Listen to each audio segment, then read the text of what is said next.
yung kanyang mga na-testify na earlier or kung meron siyang mga additional na documents or ebidensya to back up his claim, no, in his sinumpang salaysay.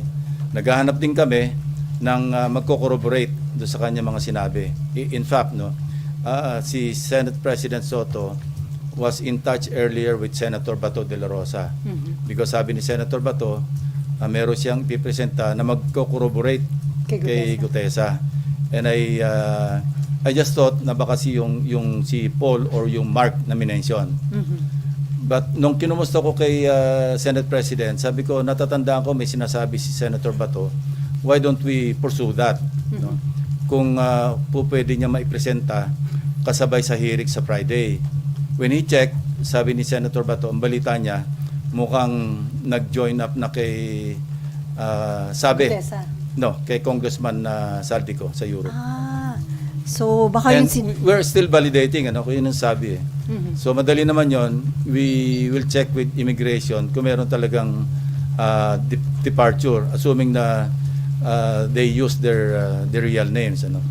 Yeah. So sino po ba yun yung ihahanap Mark ni and Paul, yung sinasabi niya na yeah. kasama niya na nag-deliver. Importante yun kasi what we need kay Gutesa, yung magko-corroborate, whether it's another witness or whatever documentary evidence na meron siyang hawak para maipakita niya. Otherwise, you know, mere allegation by one person, parang maski sa korte, maski sa prosecution level, baka hindi mag-hold water.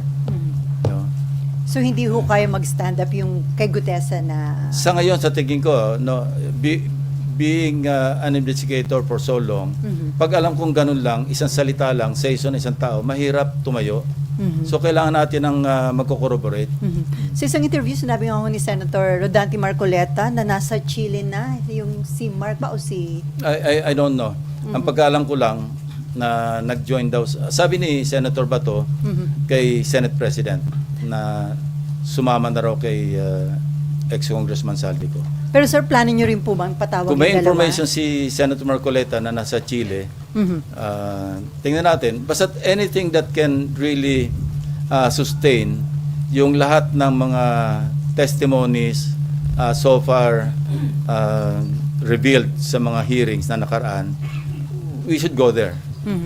So kasama po ba yun sa plano talaga ng Blue Ribbon na ipatawag yung sila Paul and Mark ba? Yeah, kasama. Especially Gutesa, para makita natin kung meron siyang mga supporting documents.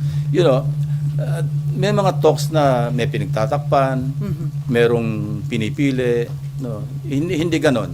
No? Maski sa pag nag-resume ng hearings, walang magbabago. Doon sa naunang direction ko noon bilang chairman, na where the evidence leads us, we'll go there. Sir, kinu-question din ni Senator Marcoleta yung aligasyon na pineke ni Gutesa yung kanyang Yung mga standard or specimen signatures ni Attorney Spera, kinumpare doon sa question document. Meaning, yung kinu-question na sinasabing hindi niya pirma. Hindi nga nang match eh. Hindi naman kami yung nag-conclude no, kundi NBI plus yung... at yung mga nakadetain po dito sa Senate, sir. Yung mga hinahawakan na ng ombudsman at saka yung inimbestiga na undergoing preliminary investigation, kung ano yung kakulangan na pwede ma-contribute pa ng Blue Ribbon Committee sa mga hearings, pwede pa rin namin i-pursue. Pero kung repetitive na at naipadala na, kasi I remember no, when I gave plus drives no, kay Secretary Vince Dizon, ito yung pinanggalingan nito, yung dalawa kong privilege speeches. Binigyan ko yung acting ombudsman at that time, si acting ombudsman Vargas. Binigyan ko si dating ICI advisor Mayor Magalong. Binigyan ko si Secretary Vince Dizon. No? Sabi ko, kompleto na yan. Actually, pwede na ako mag-file ng kaso based on the evidence contained in those two privilege speeches. Kasi kompleto naman talaga yun eh. Videos, documents, yung mga falsified documents, yung pagkasingil, nagbayad, lahat nandoon naman na. So, I'd like to think na nakatulong yon. Kaya naka-ready na sila mag-conduct ng preliminary investigation. Katunayan, Bulacan saka Oriental Mindoro nga yung Basis. inuna nila, di ba? So, but we're not stopping at Bulacan and Oriental Mindoro.